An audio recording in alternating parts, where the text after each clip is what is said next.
ये जुआरी का सा खेल है। जय बार जुआरी हारता है तय बार उसकी जिद और बढ़ती है। शायद अब की जीत जाऊं, अब की जीत जाऊं। ऐसे ही साधना में होता है। ऐसा नहीं कि एक बार में ही जीत गया, कई बार साधक दांव हार जाता है। अच्छे अच्छे खिलाड़ी हार जाते हैं। बहुत गंभीरता से समझना, निराशा नहीं आनी चाहिए, नहीं तो फिर असली में हार जाएंगे हम।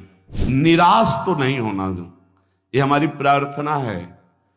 साधक कभी निराश न हो कि अब क्या होगा, अब तो मैं हार गया। कुछ नहीं हारे, अंतिम श्वास तक हारना नहीं है, हारते हुए भी हारना नहीं। ये बात मान लेना। मैं हर बार कमर कसूंगा, अब की शायद जीत जाऊं, अब की शायद जीत जाओगे, निकल जाओगे। जब राग द्वेष की वृत्ति उत्पन्न हो तो साधक निराश ना होवे, अपितु बहुत सावधान हो जाए, उदास ना होए, निराश न। देखो ये जुआरी का सा खेल है। जय बार जुआरी हारता है तय बार उसकी जिद और बढ़ती है। शायद अब की जीत जाऊं, अब की जीत जाऊं। ऐसे ही साधना में होता है। ऐसा नहीं कि एक बार में ही जीत गया, कई बार साधक दांव हार जाता है। अच्छे अच्छे खिलाड़ी हार जाते हैं। बहुत गंभीरता से समझना, निराशा नहीं आनी चाहिए, नहीं तो फिर असली में हार जाएंगे हम। कई बार ऐसा होता है जीवन में, कई जगह राग हरवा देता है, हमको फिसला देता है। फिर एकदम सावधान हो। जैसे जुआरी के, अगर अब की जीत गए तो पूरी बाजी जीत जाएंगे, शायद अब की जीत जाएं, तो वो तो जीते ना जीते, जीता तो हारा, हारा तो हारा। और यहां हारा तो जीता और जीता तो जीता। ये अध्यात्म है। निराश तो नहीं होना, ये हमारी प्रार्थना है। साधक कभी निराश न हो कि अब क्या होगा, अब तो मैं हार गया। कुछ नहीं हारे, एक नया अनुभव मिला हारने से। जानबूझ के मत हारना, अनुभव नहीं मिलेगा। फिर अगर फिसल गए हो तो अनुभव मिलेगा। कहां से फिसला, क्यों फिसला, आगे बढ़ूं, निराशा नहीं। और आध्यात्मिक ऐसा है कि जैसे जल में ऐसे मारा तो गड्ढा दिखाई दिया, हाथ हटा लिया, पूरा बराबर हो गया। समझ रहे, फिसल गए तो लगा हानि हो गई, लेकिन अध्यात्म में फिर संभल करके चले तो बिल्कुल बराबर हो गया, कोई हानि नहीं हुई, बड़ा मंगल हो जाएगा। निराशा तो उपासक को करनी नहीं। ये ध्यान प्रार्थना हमारी मान लीजिए, नहीं तो आप परमार्थ से हार जाएंगे। अंतिम श्वास तक हारना नहीं है, हारते हुए भी हारना नहीं। ये बात मान लेना। मैं हर बार कमर कसूंगा, अब की शायद जीत जाऊं, अब की शायद जीत जाओगे, निकल जाओगे। बहुत ध्यान देने का विषय वर्णन हो रहा है। यही हमारी आध्यात्मिक उन्नति मारी जाती है। क्या होता है, साधक राग पूर्वक किसी कर्म में प्रवृत्त ना हो, किसी भोग में, किसी विषय में, किसी कर्म में आज्ञा मान करके कर्म में प्रवृत्त हो। यह बड़ा सूक्ष्म विषय है। साधक की कर्मों में प्रवृत्ति या निवृत्ति अपनी रुचि से नहीं होती। मुझे अच्छा लगता है इसलिए करता हूं, मुझे अच्छा नहीं लगा इसलिए छोड़ दिया, नहीं।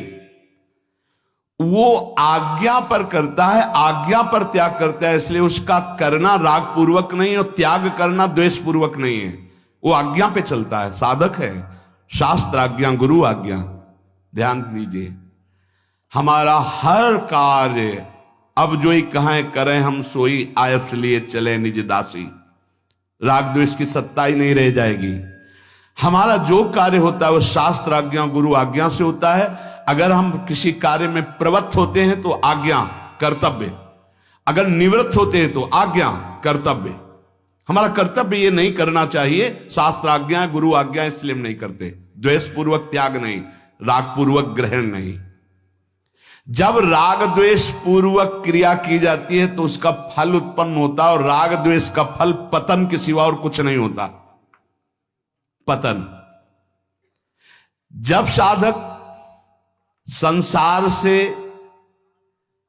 अलग होकर भजन मार्ग में अध्यात्म की उन्नति प्राप्त करने की चेष्टा करता है, बहुत सुंदर बात कह रहे हैं, उसी समय उसके हृदय में बड़ी बुरी बुरी स्फुरणाएं प्रकट होती है।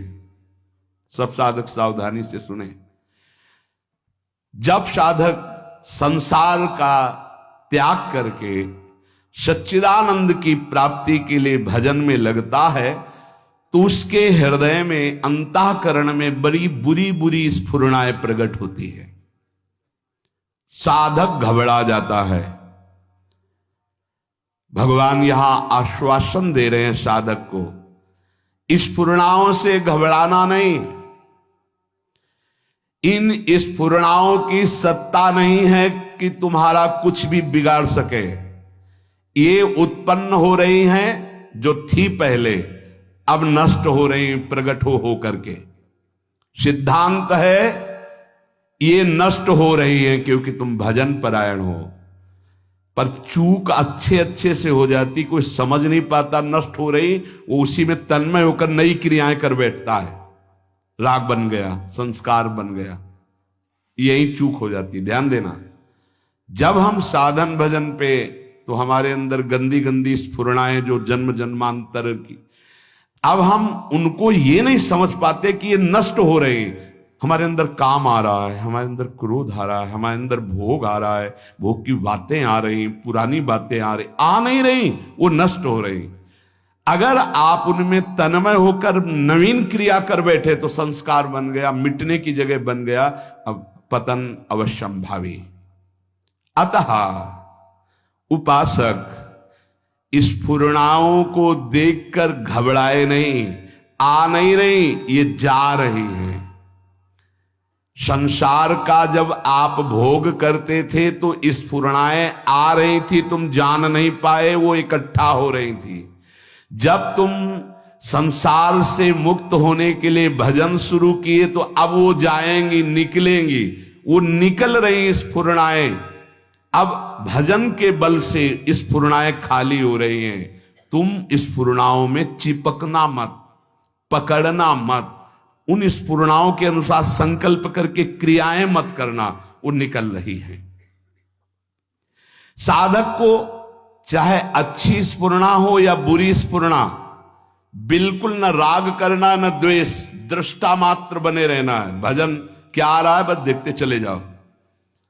जैसे हम रास्ते में चल रहे हैं, बोर्ड में लिखा है ऐसा ऐसा ऐसा, तो पढ़ लिया, चल दिया, कोई मतलब तो है नहीं, तो हम ऐसे पढ़ रहे हैं अंतःकरण में। ये आई बुरी स्फुरणा, ये अच्छी स्फुरणा आई, ना हमको डरना है, ना घबराना है, और न चिपकना है, ना अच्छी स्फुरणा में ना बुरी स्फुरणा में। क्या हुआ? राग द्वेष दोनों मिटते चले जा रहे हैं, क्योंकि अच्छी स्फुरणा राग की है और बुरी स्फुरणा द्वेष की वृत्ति पैदा करेगी। अभी जो हमारा हो रहा है वो राग द्वेष से नहीं हो रहा, गुरु आज्ञा से साधना हो रही है। सावधानी पूर्वक यदि तटस्थ माने दृष्टा बन करके इन स्फुरणाओं की उपेक्षा कर दे तो राग द्वेष रहेगा ही नहीं। राग द्वेष के वशीभूत होकर संसार के सब प्राणी कर्म कर रहे हैं। राग द्वेष पुष्ट होता है तो प्रकृति उसका स्वभाव अशुद्ध कर देती है। अशुद्ध स्वभाव होने के कारण वो भोग प्रधान बन जाता है। जिसकी प्रकृति राग द्वेष रहित होती है उसका स्वभाव शुद्ध हो जाता है। शुद्ध स्वभाव होने पर योग हो जाता है प्रभु से, अशुद्ध स्वभाव होने पर भोग बनता है प्रकृति का, संसार का।